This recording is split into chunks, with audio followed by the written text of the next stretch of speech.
morning and welcome to Living Local 15. I'm your host, Jessica Williams. Thank you so much for joining me. First up, I am taking you inside of Parlor Doughnuts. This is a new concept to Fort Wayne. They offer big, crispy donuts that I'm going to taste for the first time today. Then it's Money Monday with Foster Financial, and we are discussing inflation and if you have a financial plan for it. That and more happening now. Fashion, food, and fun. You're watching Living Local 15 with your host, Jessica Williams.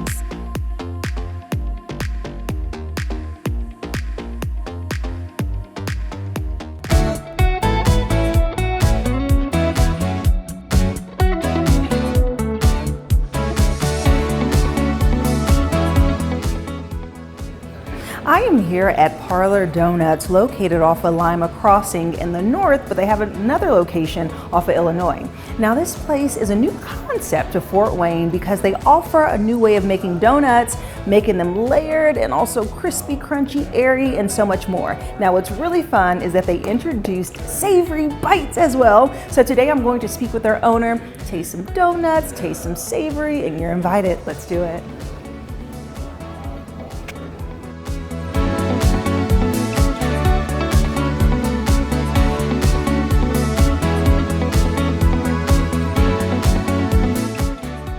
I am now joined by Gavin Vogt, who is the owner here at Parlor Doughnuts. Hey there, Gavin. Hi. How's it going? Good, how are you? Good. Okay, so we are at one of your two locations that you own in Fort Wayne, and you've been here for a few years. So kind of break down the concept of Parlor and what makes you different from other donut places. Yeah, of course. So we've got this location here on Lima Road and then Illinois Road as well. Parlor Doughnuts is a very unique concept. It's not like your traditional cake or yeast donut. It's we call them our famous layered style donuts. So they're going to be crispy on the outside, light and airy, and layered with butter on the inside. Nice. We get the comparison to a cronut a lot, but where we're different is our dough's not as rich and it's a little airier on the inside, so it's not as dense either. Okay, got it. Okay, so I was so excited when cronuts came, but then you tasted it and it is kind of thick because it's cronuts, croissants, and donuts. So I did take a bite of your donuts. Even though I'm going to do a full tasting later, I took a little bite for the first time and I saw like that crispiness and airiness that you described. It's really nice and it's not too dense. Yeah. Love that. And people can really get a lot of options of donuts. I mean, you walk in and your mouth starts drooling because wow. So what are some of the favorites and what made you really gravitate towards this concept? Yes, so our number one seller is going to be the Sandy Beach. It's out. Yep, of course we're out of it. Sandy Beach and French Toast, those are our top two sellers. Blueberry Hill is great. The turtle cheesecake's awesome. Honestly, you can't go wrong with any of them. Our dough is one of a kind. We love this concept because of what parlor means. The parlor was, has gone back centuries ago. It was the room in the house that was the best furnished, and it was very community oriented. It wasn't the spot where necessarily you were eating, but it was where you were gathering. So we liked that concept, what Parlor stood for, and just the decor and the vintage Americana vibes that it has, along with the touch of the donut lassies in World War I and II. They were looking to serve on the front lines with the men, and at that time women weren't serving in the war, so what they did was they would pass out donuts to the men on the front lines. Really? And so that became like a beacon of hope and comfort to the men in the front lines. So we Back really in take the war days. Yeah. So we take like that type of service and servanthood into like our brand and hospitality. Okay, now you got me wondering, is that how the whole give donuts to police officers started? Yeah, could and be. Evolved to? Could be, yeah. Well, that's great. Well, it's a good thing that you all are evolving donuts, keep it fresh and something new. And I guess I would recommend people come in and they just see what's out and order that because you have something that's like glazed on arrival or something. So even if it's sold out, you can still make it? Yes. So what we do is we do glazed to order and we make small batches all day. So we keep our some shells unglazed in the back. And so if we're out, we can always accommodate for whatever flavor you want. It helps keep our waste low and also keep our donuts fresh. Okay, very cool. Now there's an announcement that's happening because you guys are taking over the savory game now, not just the sweet game, by offering your new bites. So tell me about those. Yes, so what's beautiful about our dough is it's very, the flavor profile is dictated on what's on top. So right now our donuts are sweet, but we're crispy on the outside, light and airy and layered with butter on the inside. Our dough has got a little bit of sugar in it, but so does a lot of things that have savory stuff on it. So what we did is we took the sweet toppings off and put savory toppings on, like cheese and pepperoni, buffalo chicken. We got a margarita, things of that nature. Yes, a margarita with a twist because you put the pesto. Yes. Okay, I'm so excited. We're going to taste these, and I love savory. I'm not a sweet tea, so I love savory. So I love that you give options for every palate. Yep. Okay, so they're available now. You have 6 different options, and you sell them by the box. I mean, individually, but get the whole box, right? Yes. We sell them by the box. We do a combo with our minis. So our minis are the same way, but instead of rolling them in sugar, we roll them in a Parmesan herb blend. Really? Oh, that's so cute. Yeah. Okay, little bite size, which is so fun. And then we have to talk about the fact that outside of the main, attraction that people come in for the donuts and the savory bites, you offer other items on your menu. So kind of roll off some of the other things that you have. So Parlor actually started initially as specialty coffee, which, we don't necessarily get. Donuts don't get the greatest rap for coffee, out there, but we do have specialty coffee, and then we also have a very extensive breakfast menu, breakfast tacos, bacon, egg, and cheese, sandwiches, sausage biscuit, acai bowls, a lot of options. And it's really cute avocado toast with the hard-boiled egg kind of chopped up on top. Yep. Okay, wonderful. And so, if people really want to experience the most out of Parlor, what do you recommend that they order or how they order when they come in? Yes, if you're wanting to if you've never been to Parlor, I would suggest a French toast donut. That's going to be, in my opinion, my humble opinion, that's the best donut that you can get. Okay. A hot latte, and then maybe some savory minis. If people are kind of trying to figure out what a savory donut is, just experiment with a savory mini if you're skeptic, and then I think that'll take care of itself. All right, I love it. Well, let's get to tasting some of these donuts. Awesome.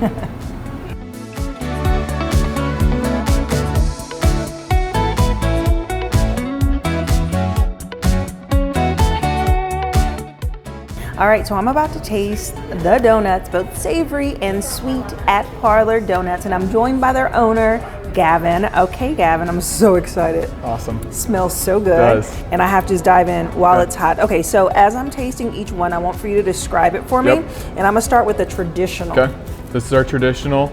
It's the same dough. They're all rolled in the Parmesan herb blend, and then this one has like your traditional tomato base with mozzarella cheese and pepperoni cups.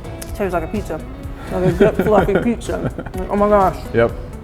Like a deep dish, flaky, warm. But in case you don't want a whole pizza, come on, you can get the little minis. All right, let's move on to the next. Explain this one for me. And this is actually one of your employees' favorites. Yes, this is our manager's favorite. It's a buffalo chicken, so it's a cream cheese Alfredo spread with hot sauce, onions, chicken, mozzarella cheese. Little vinegary, little creamy. A lot of flavor. This one has levels to it. Yes, yes. Like you have to sit and taste every part. So we start with the cream cheese Alfredo base, and then we kind of layer it with chicken, mozzarella, onions, and then our buffalo sauce. That's good. All right, on to the next. All right, so this is our pig and fig. It's going to be a fig reduction spread, mozzarella cheese, sausage crumble, and bacon bits. It's like a sweet and savory. Wow, that one's exciting. Yeah. It's actually the same fig spread that we use on our sausage biscuit breakfast. We just reduced it down a little bit to make it not as overpowering in the flavor profile. Wow. That's good. All right, on to this beauty. So this is the Hawaiian barbecue chicken. It's a barbecue chicken spread, chicken, pineapple, onion, mozzarella cheese. There's a fruit element. It tastes good. Yeah, it's very good. Barbecue. And that dough, it's the dough. Wow. The dough very much is the star of the show here. Wow. It's honestly like kind of changed our perspective on our own product, like how you can use it in so many different ways. Whew. So good, I gotta keep going. Okay. All right, and what is this one? This is our chicken bacon ranch. It's another real popular one right now. It's Alfredo cream cheese spread, bacon, chicken, green chives, and mozzarella cheese. That's another really popular one that people really like. Yeah. I can taste all those flavors. Yes, and I'm sorry I missed it. It also has a ranch spread that's mixed in the cream cheese as well. Okay. Yeah. Love it. Okay.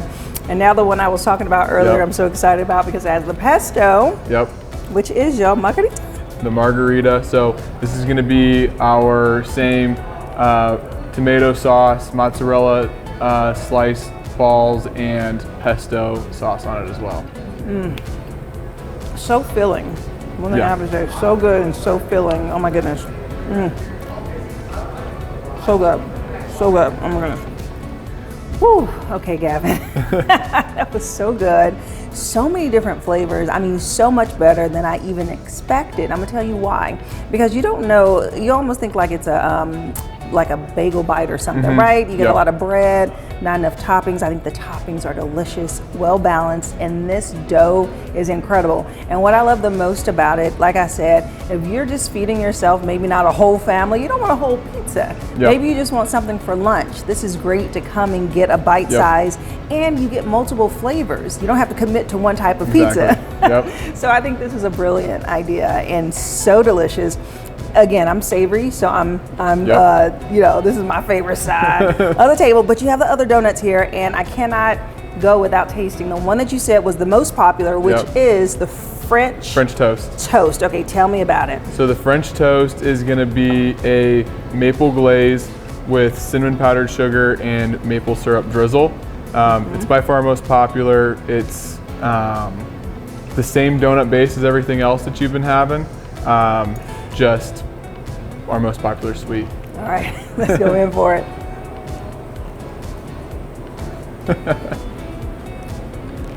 Woo! Very sweet, moist, flavorful, a little messy, but that's okay. It's not a good donut if it's not a little messy. That's right, that's right. All right, now it's time for Jessica's favorite pick. Okay. I'm gonna actually have to choose two. Okay. The original OG pizza is so delicious. Like I feel like I could eat that all the time. And then the second would be this fig. What is it called? Pig and fig. Pig and fig. It's so surprising. It has savory flavor, but you do get some of the sweetness with the fig in it. So delicious. What is your favorite? My favorite personally is the chicken bacon ranch. So I like all of them, but I think the ranch blend with the cream cheese base is super good. Well, so many options. Everyone should taste all of them, right? Yep, that's right. Okay, well, thank you so much, Gavin. Thank you. It was a pleasure talking with you. Thanks for coming out. And if you would like more information about Parlor Doughnuts, we'll have their website listed below. Remember, they have 2 locations in Fort Wayne, so you must check out both their delicious donuts and also their savory ones. And I'll see you after the break. Have an idea for the show? Want to find out how you can be a guest? Contact us at livinglocal15@wayne.com.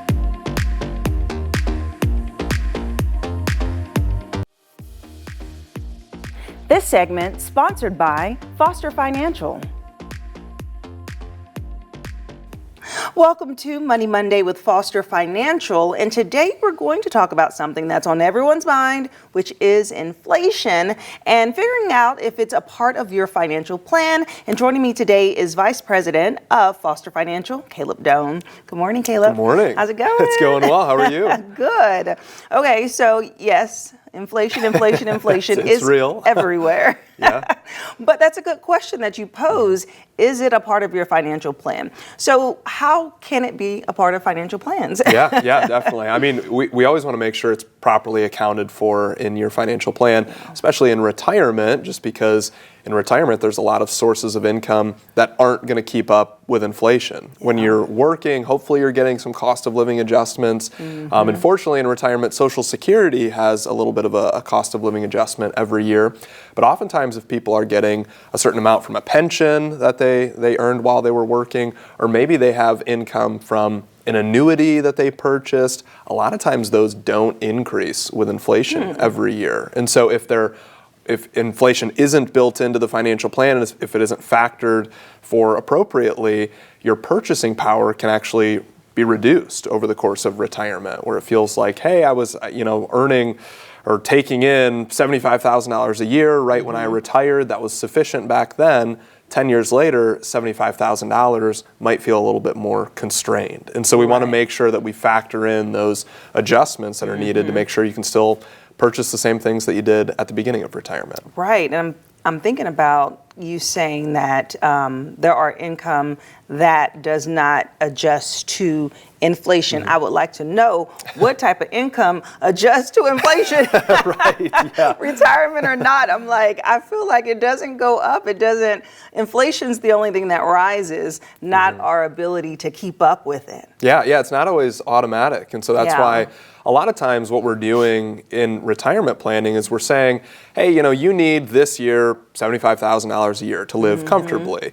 And Social Security and maybe your pension makes up a portion of that. The rest of it needs to come from your investment accounts. And so we send that difference from the investment accounts. Maybe we break it up in 12 months so they get a monthly payment every single month. But the important thing that we need to do is every year, we're at the beginning of the year now, we'll talk with our clients and we'll say, hey, how was that monthly payment that you got over the last 12 months? Was that sufficient? Is that starting to feel a little bit constrained? Because of course the price of goods just went up 3% over the last year. Maybe let's increase that monthly payment by 3% too, so that if you're used to going out to eat once a week, you're still able to do that in this next year. And then importantly, we need to make sure that if we factor in that inflation adjustment on the withdrawal that you're taking every year, is the retirement account big enough to sustain that increase over the course of retirement? So we want to make sure that it's a sustainable amount to take out, and we factor in increasing prices every year. Yeah, that's interesting, because I thought that you were going to take it the other way, where it's like, well, if there's inflation, how can we lower the amount you're getting and kind of adjust your spending to accommodate in that way? But you say, okay, adjust it where you take a little bit more. So let's say that someone was to take a little bit more and they have to reevaluate their retirement accounts. How can they make up for that loss? Yeah, well, I think the biggest thing is just making sure that even before somebody retires, we know exactly how much is needed ahead of time to be able to sustain them over the course of retirement. I think a lot of times people will do some of the quick math in their head and they'll say, hey, again, I need 75 grand a year to live off of. Social Security and my pension make up 40 grand, so I need to pull 35 from my investment accounts. They'll say, all right, that's X percent of my investment accounts, and I've heard that that's a sustainable amount to take. The issue is 10 years from now, it's not going to be 75 grand that you need every year. It might be $100,000. And there are certain things that grow at kind of the normal rate of inflation. There's other things that typically grow faster than inflation. Medical expenses oftentimes grow a lot faster than just the regular kind of inflation amount that we typically think about every year. And so depending on how big of an expense that is for your budget personally, we need to have a different inflation assumption on the medical expenses for somebody, and just to see and project how much that's going to be over the course of retirement, to know how much money do you need up front and what's a sustainable amount to take out. People never like it in retirement if an advisor says, hey, you can live off of $75,000 a year, and then 10 years later they're like, hey, we actually need to reduce the expenses here. You want it to be relatively level over the course of retirement, so we like to factor in inflation appropriately ahead of time to make sure that we set that expectation and make sure that you can keep that same standard of living. Interesting. And do you ever see there's retirement accounts that grow over time? Like, for example, do pensions grow, or when you retire, is stays at that amount and you withdraw that amount. Do you see pensions grow? Yeah, typically pensions actually don't even have a cash value associated with them. So it almost just goes away, the actual cash value of it when somebody retires. So it's not an account that gets depleted or can grow. It's just an agreement. They call it kind of a defined benefit plan. It's an agreement that the employer says, as long as you're living, I will pay you $30,000 a year every year in retirement. And there's different payout strategies that you can choose to take to cover a spouse and things like that. But yeah, oftentimes that pension doesn't, one, have an inflation adjustment on it, and two, it doesn't have a cash value there too. So that can be one that's at risk of kind of losing your purchasing power over the course of retirement, especially if inflation is really high, like it's been for the last 5 years. Okay, Caleb, I would love to dive deeper into pensions on one of our Money Mondays, because I think that it's kind of mysterious if you don't have one, and the more you learn about it, I think people can set themselves up to finding jobs that actually offer them. Yeah, absolutely. All right, well, thank you for your advice today. Yeah, thank you. And if you would like more information about Foster Financial, they offer complimentary consultations. We'll have their phone number listed below, and I'll see you after the break. This segment sponsored by Foster Financial. Follow us on social media at Living Local 15. Enjoy fun in the sun on Living Local 15. Become a tourist in your own city. Visit your favorite spots and have some fun with me. From kayaking to rappelling off a building, I show you ways to have an adventure in Northeast Indiana every weekday morning at 9 on WANE 15. So join me, Jessica Williams, for Living Local 15. Watch Living Local 15 with Jessica Williams weekdays at 9 on WANE 15 and catch past episodes on WANE.com. Living Local 15, proudly driven by the Kelly Automotive Group.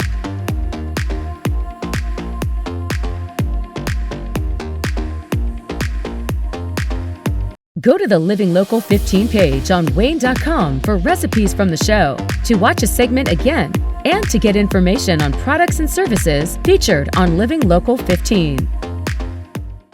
Content segments during today's Living Local 15 were paid for by these sponsors.